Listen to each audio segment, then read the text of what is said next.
चलिए आगे बढ़ते हैं। बात नोएडा के गालीबाज नेता की करते हैं। 48 घंटे का वक्त बीत चुका है, लेकिन सवाल यही अभी भी बना हुआ है कि नोएडा का ये गुंडा आखिर गिरफ्तार कब होगा। बड़े भैया से तेरे पति को भी जानता हूँ। 2 बोरी के गाड़ लेके तू पेड़ उखाड़ देगी। आपको ले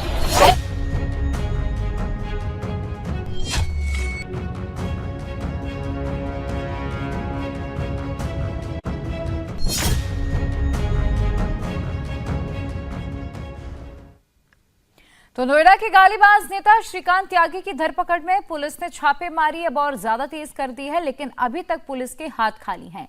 नोएडा के गालीबाज नेता के खिलाफ एफआईआर भी दर्ज हो गई है। गालीबाज नेता श्रीकांत त्यागी की तलाश में इन दिनों पुलिस इधर उधर छापा मारी है, लेकिन अभी तक कोई सुराग हाथ नहीं लगा है। सोसाइटी की एक महिला से श्रीकांत ने बदसलूकी की, जिसके बाद उस पर जब मामला दर्ज हुआ तो आरोपी फरार हो गया। पुलिस की 4 टीमें लगातार दबिश दे रही हैं। नोएडा समेत कई अलग अलग ठिकानों पर सर्च अभियान जारी है।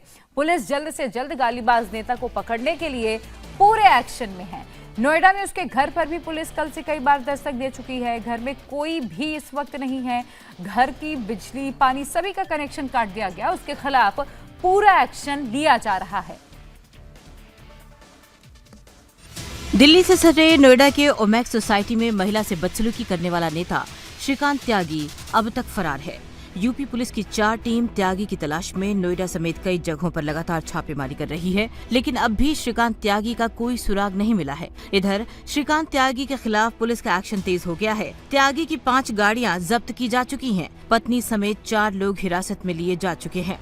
नोएडा पुलिस ने श्रीकांत पर आज दूसरी एफआईआर दर्ज की है। पहली एफआईआर में कल और धाराएं बढ़ाई गई थीं। यूपी के मुख्यमंत्री योगी आदित्यनाथ ने भी आरोपी नेता श्रीकांत त्यागी को जल्द से जल्द पकड़ने का निर्देश दिया है। नोएडा के सांसद महेश शर्मा खुद सोसाइटी के लोगों के बीच पहुंचे और कहा कि 48 घंटे के भीतर गालीबाज नेता सलाखों के पीछे होगा।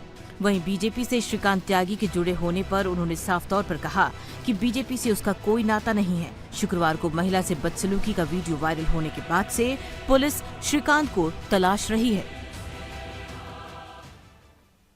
गालीबाज नेता की तलाश में पुलिस की छापेमारी जारी है और आज भी उसके घर पर पुलिस की एक टीम पहुंची। हालांकि अभी तक वो फरार है, जिसकी तलाश में पुलिस की 4 अलग अलग टीमें इस वक्त दबिश दे रही हैं।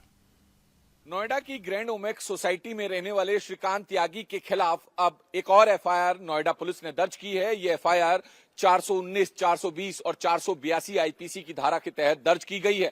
दरअसल शुक्रवार को श्रीकांत त्यागी का एक वीडियो वायरल हुआ था, जिसमें वो सोसाइटी में ही रहने वाली एक महिला के साथ गाली गलौज करता हुआ दिखाई दे रहा था, उसके साथ धक्का मुक्की करता हुआ दिखाई दे रहा था, जिसके बाद नोएडा पुलिस ने श्रीकांत त्यागी के खिलाफ जो है एफआईआर दर्ज की और फिलहाल श्रीकांत त्यागी लगातार फरार चल रहा है, जिसकी दबिश में नोएडा पुलिस ने क्राइम ब्रांच की 2 और जो लोकल पुलिस है उसकी 2 टीमें यानी टोटल 4 टीमों का गठन किया है, जो जगह जगह छापेमारी कर रही है श्रीकांत त्यागी को पकड़ने के लिए। लेकिन अब एक और एफआईआर श्रीकांत त्यागी के खिलाफ दर्ज की गई है और श्रीकांत त्यागी के खिलाफ लगातार नोएडा पुलिस अपना शिकंजा कसती जा रही है। फिलहाल हम आपको तस्वीरें दिखा दें। ये श्रीकांत त्यागी का वो घर है जहां पर वो अपने परिवार के साथ रहता था, लेकिन फिलहाल फरार चल रहा है। अब नोएडा पुलिस को तलाश है श्रीकांत त्यागी की। दरअसल श्रीकांत त्यागी अपने घर के ठीक सामने जो ये कॉमन एरिया है, इस कॉमन एरिया में पेड़ पौधे लगाकर इसको निजी गार्डन के तौर पर बदलना चाहता था, इस्तेमाल करना चाहता था, जिसका लगातार सोसाइटी के मेंबर्स विरोध कर रहे थे।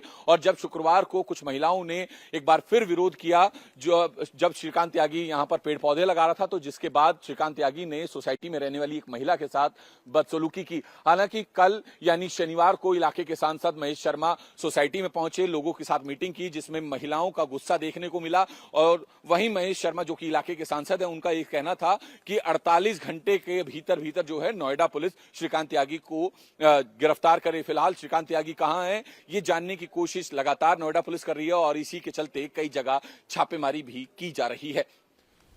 कैमरामैन बलराम के साथ कुमार सोनू, इंडिया टीवी, नोएडा।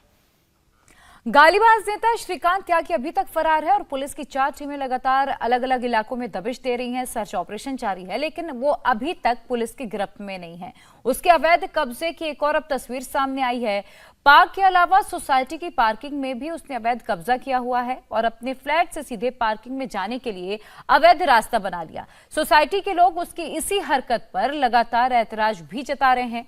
ये 2 तस्वीरें, एक तरफ जिस दिन महिला से अभद्रता की थी उसका वीडियो, उसी के बाद अब इस पूरे मामले में नया मोड़ आया है। पुलिस की 4 टीमें इस वक्त दबिश दे रही हैं, लेकिन अभी तक इस गालीबाज नेता की गिरफ्तारी नहीं हुई। दूसरी तस्वीर देखिए किस तरीके से पार्किंग में भी अवैध कब्जा किया गया है।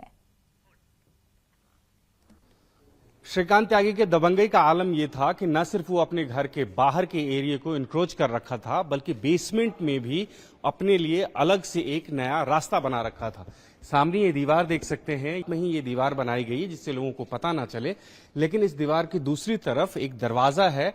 वो बेसमेंट में आता था अपने तमाम बाउंसर्स के साथ में, यहीं पे गाड़ी पार्क करता था और उसकी एंट्री जो होती थी वो स्पेशल एंट्री थी। इसी गेट, इसके पीछे एक दरवाजा है, उसी से वो एंटर करके ऊपर जाता था जो ग्राउंड फ्लोर पे उसका घर है।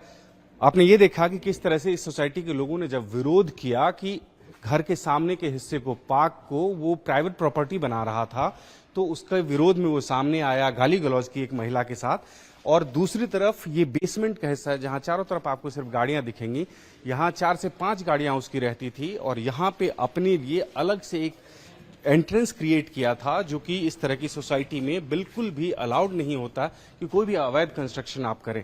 ये भी एक हिस्सा था, दोनों तरफ से कहीं से भी एंटर करता था और इसके ठीक पीछे एक दरवाजा है और उसी दरवाजे से वो अपने फ्लैट में एंटर करता था। और ये विवाद जब आगे बढ़ा तो उसके बाद इसको कवर कर दिया गया दोनों तरफ से। लेकिन ऐसा नहीं है कि ये पहली बार सामने आया है, इसके लिए भी शिकायत की गई थी पहले भी अथॉरिटी में, लेकिन उसके रसूख के चलते वो अभी तक ऐसे ही ओपन कर रखा था और एक ग्रैंड एंट्री होती थी उसकी अपने तमाम बाउंसर्स के साथ। कैमरामैन राजीव के साथ Bhaskar Mishra, India TV, Noida. Society के लोगों में श्रीकांत त्यागी को लेकर डर का माहौल था। खासकर महिलाएं श्रीकांत त्यागी के रवैये से बेहद नाराज थीं। आरोप महिलाओं की ओर से ये लगाया गया कि पिछले कई सालों से श्रीकांत त्यागी की सोसाइटी में दहशत थी। श्रीकांत त्यागी किस तरीके का व्यक्ति, क्या इससे पहले भी इस तरह की घटनाएं वो कर चुका? बार बार इस तरीके की वो इस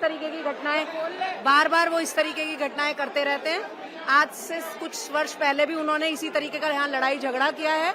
बाकायदा लेडीज पे भी हाथ उठाए गए थे, बाहर से गुंडे बुला के भी उसने बदतमीजी करी है।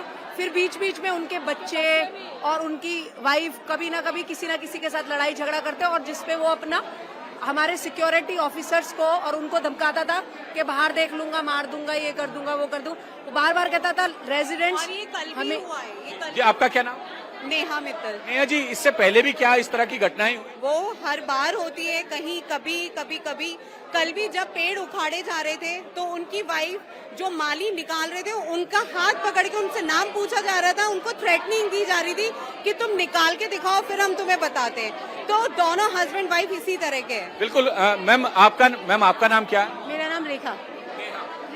जी बताइए, बाउंसर वो अपने साथ रखता था, उनका भी इस्तेमाल करता था क्या सोसाइटी के लोग? हाँ बिल्कुल, खुलेआम इस्तेमाल होता था। चाहे हम लोग जिम जाएं तो जिम में भी वो हमें हमेशा बाउंसर साथ में दिखाई देता था। और थोड़ा एक फियर था हमारी पूरी सोसाइटी में कि उनसे बात करने में भी थोड़ा सा लगता था कि कब लड़ाई शुरू हो जाए, कब वो गुस्सा हो जाए।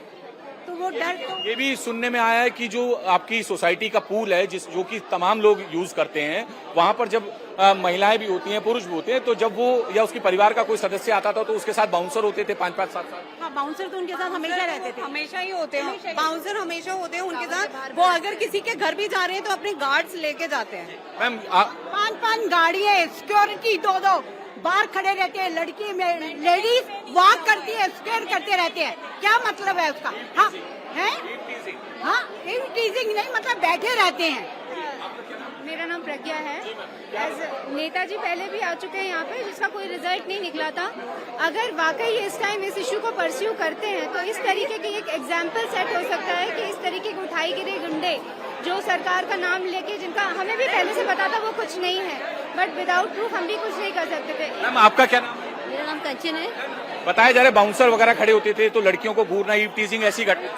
घरों की 5-5 गाड़ियां खड़ी होती थी, कम से कम 15-20 सिक्योरिटी गार्ड्स खड़े होते थे और वॉक करते हुए ई टीजिंग, मतलब वॉक करना मुश्किल हो गया था। हम सोसाइटी में रह के सेफ नहीं है तो क्या करेंगे। समझाते थे तो क्या व्यवहार करता था? समझाने का मतलब ही नहीं होता, वो किसी की बात सुनते ही नहीं थे। कभी कभी कार पास से इतनी स्पीड में लेके जाते थे कि उनको देख के डर लगता था। इंडिया टीवी हर वक्त हर जगह डाउनलोड करने के लिए सर्च करें India TV news Google play store या ऐप स्टोर पर।